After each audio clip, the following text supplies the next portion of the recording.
जीवन के साथ एक शब्द जुड़ जाता है, मृत्यु। अच्छे के साथ एक शब्द जुड़ जाता है, बुरा। फायदे के साथ एक शब्द जुड़ जाता है, नुकसान। तो ऐसे ही कभी कभी ग्रहों की जो सिचुएशंस हैं, ग्रहों की जो एक दूसरे के साथ युति है, यानी दो ग्रहों का एक साथ मिलना भी हमारे लिए मुसीबत का कारण बनता है। यानी कि दो ग्रहों की युति कई बार विष योग का निर्माण करती है। जैसे चंद्रमा और शनि जब आपस में मिलते हैं तो विष योग बनता है। चंद्रमा दूध है, पानी है, पवित्र है, और शनि केमिकल है। तो दोनों की जो युति है ना, शनि जहर है, तो दूध में जहर मिल जाए तो क्या होता है, विष बनता है। शनि को सांप कहा गया है, तो कहीं ना कहीं सांप का जहर अगर किसी दूध में या पानी में या किसी भी चीज में मिल जाए तो वहां विष पैदा हो जाता है। तो कुंभ राशि में शनि और चंद्रमा का मिलन होगा। कुंभ राशि में 2025 का ये आखिरी मिलन है शनि और चंद्रमा का। विष योग बनेगा, और ये विष योग सभी 12 राशियों को कुछ ना कुछ प्रभाव डालेगा। जब दो शत्रु ग्रह एक साथ मिल जाए तो फिर विष योग बनता है, और कई बार ये विष योग आपके जीवन में अंधकार ले आता है। आपको कुछ दिखाई नहीं पड़ता और आपको जीवन में धोखे, परेशानियां, दिक्कतें शुरू हो जाती हैं। 26 मार्च का दिन होगा बुधवार का दिन, और 26 मार्च को लगभग 3:14 या 15 दोपहर को शनि चंद्र का मिलन होगा और विष योग की शुरुआत होगी 26 मार्च की दोपहर से 3:15 से।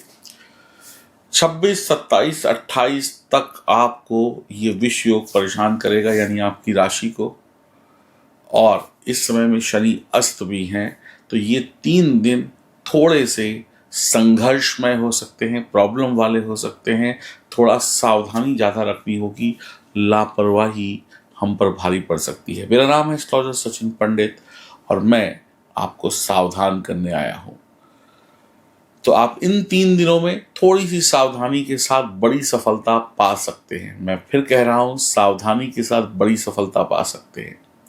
कौन से उपाय होंगे जिनसे विष योग का प्रभाव कम होगा, ये सब कुछ बताऊंगा। उससे पहले आप हमारे चैनल को सब्सक्राइब कर लीजिए, और ये देखिए जो साइड में आपको एक QR कोड दिख रहा है, इस QR कोड को भी स्कैन करिए और हमारे नए चैनल पोष शास्त्र पे जाइए और अपना प्यार दीजिए। तो जल्दी से शुभारंभ करते हैं आपकी राशि से, और ये जानकारी चंद्र राशि पर आधारित होगी। अब हम बात करते हैं वृषभ राशि की। शनि चंद्र की जो युति है वो हो रही है 10वें घर में। तो वृषभ राशि वाले के लिए करियर यानी नौकरी यानी जॉब यानी बिजनेस यानी व्यापार में जबरदस्त तकलीफों का सामना करना पड़ सकता है। करियर में बड़े बड़े पैमाने पर आपको उतार चढ़ाव देखने को मिलेंगे। बहुत फ्लक्चुएशंस आएंगी करियर में, स्पीड ब्रेकर बहुत आएंगे, कभी नीचे तो कभी ऊपर, सांप सीढ़ी वाला गेम चलने वाला है। कड़ी मेहनत और डिसिप्लिन और पेशेंस यानी धैर्य के साथ काम किया तो सफलता जरूर प्राप्त होगी, और जरा सी भी गलती की तो फिर सजा भी तैयार है। पहले मेहनत, उसके बाद भाग्य पे भरोसा करिएगा। यानी पहले मेहनत करिए, फिर भाग्य आपकी मदद करेगा। करियर में कुछ नया करने का मन कर सकता है, पुरानी चीज़ों को बंद करके कुछ नई शुरुआत करने का मन कर सकता है। करियर में बदलाव भी किया जा सकता है, लेकिन सोचना समझना जरूरी है। भटकाव में आकर या किसी की कही सुनी बातों में आकर मत करिएगा। करियर में धीमे धीमे चेंजेस लेके आइए, और फिर धीमे धीमे बड़ी तरक्की की तरफ बढ़िए, एकदम से मत बढ़िए। काम में आपको जो है ना, बहुत सारी ऑफिस में जिम्मेदारी मिल सकती है, काम में घर की जिम्मेदारियां भी मिल सकती है। घर का बोझ, बाहर का बोझ भी आपको उठाना पड़ सकता है। प्रमोशन यानी पदोन्नति या नौकरी में मिलने वाले क्या कहते हैं, जो लाभ हैं, प्रॉफिट्स हैं, जॉब में जो लाभ मिलते हैं, जो प्रमोशन मिलते हैं, उनमें कुछ देरी संभव है, यानी डिले होगा। सफलता पाने के लिए कोशिशों को नहीं रोकना है। एक बार किसी चीज में फेल हो गए, 2 बार फेल हो गए, उसके बावजूद भी आपको काम करते रहना है। थक कर निराशा के बादलों में गुम नहीं हो जाना है, बल्कि थक कर फिर से खड़े होना है, और निराशा के बादलों को दूर करके अपने आप को साबित कर देना है कि मैं अभी डरा नहीं हूं, मैं आगे और तरक्की करूंगा। पिता से प्यार होगा, लेकिन बातों में या बिजनेस आइडियाज में या किसी भी चीज को लेकर वैचारिक मतभेद हो सकते हैं। इन दिनों में आप अपने सिद्धांतों पर यानी खुद के बनाए हुए नियमों को पर मत अड़े रहिए। यानी कि हो सकता है जो नियम कानून आपने जीवन में बनाए हैं उनको तोड़कर आपको परिस्थिति के अनुसार नए नियम में शामिल होना पड़ सकता है, या अपने बनाए हुए सिद्धांतों को ही बदलना पड़ सकता है।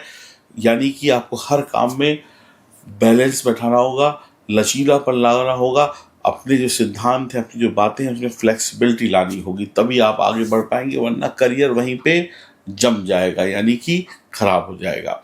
जिम्मेदारी और काम से जो तारीखें मैंने बताई, इन तारीखों में आप अपनी जिम्मेदारी से अपना काम करें, अपने काम पर फोकस रखें, तो पदोन्नति या सफलता मिल सकती है। आप इस समय में हतोत्साहित यानी कि अगर कोई चीज़ नहीं मिली, कोई चीज़ डिले हो गई तो हतोत्साहित ना हो, यानी हथियार मत डाल दीजिए, परेशान और पैनिक मत हो जाइए। जिम्मेदारी मिलने पर तनाव ज़रूर आएगा, कामों में डिले ज़रूर होगा, लेकिन हिम्मत बिल्कुल नहीं हारनी है। आपको सिर्फ एक ही चीज़ बोलनी है, मैं कर लूँगा, मैं कर लूँगा। घरेलू कामों का बोझ आ सकता है। करियर में आप अपनी भावनाओं पर नियंत्रण रखें, यानी दिमाग से सोचिए, दिल से मत सोचिए।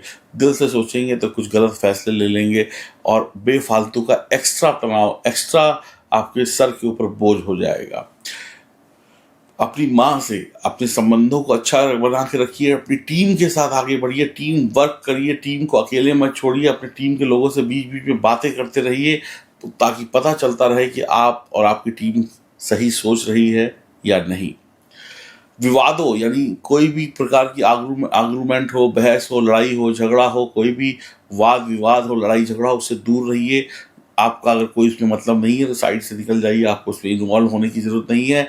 आपका जो करियर है, अगर इस बात का बहुत ध्यान देना है कि आपकी पढ़ाई लिखाई बिल्कुल भी बिगड़ने ना पाए। छोटे मोटे लड़ाई दंगों में फंस कर आप अपने करियर को मत खराब करिएगा, अपनी पढ़ाई लिखाई को जारी रखिएगा। किसी भी काम को लेकर गप नहीं मारनी है, गोल गोल बातें नहीं करनी है, सीधी दो टूक बात करनी है। मेहनत करके आप अपने भाग्य पर विजय पा सकते हैं। मेहनत करके आप अपने भाग्य पर निर्भर नहीं रहेंगे, बल्कि आपका कर्म आपके भाग्य को चमका देगा। माता जी की सलाह सुने, माता जी की सेहत का ध्यान रखें। शोबाजी और दिखावे में अपना वक्त और पैसा बर्बाद ना करें। पीपल के पेड़ की सेवा जरूर करें, ईमानदारी से आगे बढ़ें, शिव उपासना करें और सरकारी नियमों का पूरी तरीके से पालन करें। कोई सरकारी चोरी नहीं होनी चाहिए। घर हो या ऑफिस हो, अपने स्वभाव को बिल्कुल शांत रखना है, तब जाकर आपको बहुत अच्छा रिलीफ यहाँ पर मिल सकता है। तो ये समय आपके करियर को बनाने का भी है और ये समय आपके करियर को डुबाने का भी है।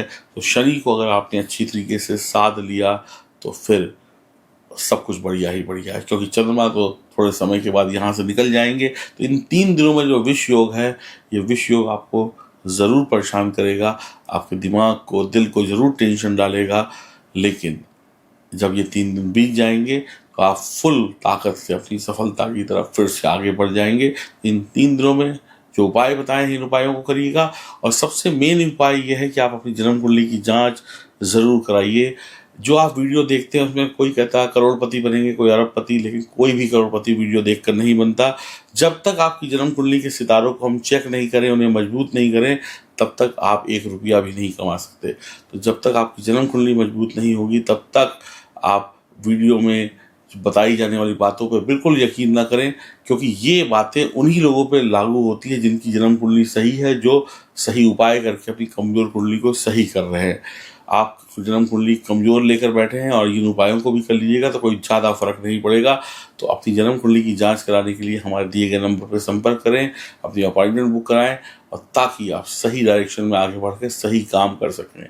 इस बात की गारंटी है, रिजल्ट आपको अवश्य मिलेगा। खुश रहिए, प्रसन्न रहिए, मुस्कुराते रहिए और कमेंट बॉक्स में जय श्री राम लिखिएगा। और साथ साथ मेहनत करनी है, यहाँ पे किसी से लड़ना झगड़ना नहीं है। अपने बॉस से, अपने कुलीग से रिस्पेक्ट बना के बात करनी है। उन्हें ऐसा नहीं लगना चाहिए कि आप परेशान हैं और परेशानी में आप अपने बॉस या सीनियर को कुछ उल्टा सीधा बोलते हैं। इन सब चीज़ों का बहुत ध्यान रखना है। ध्यानपूर्वक अपने रिश्तों को आगे बढ़ाइए और खूब तरक्की पाइए। राधे राधे।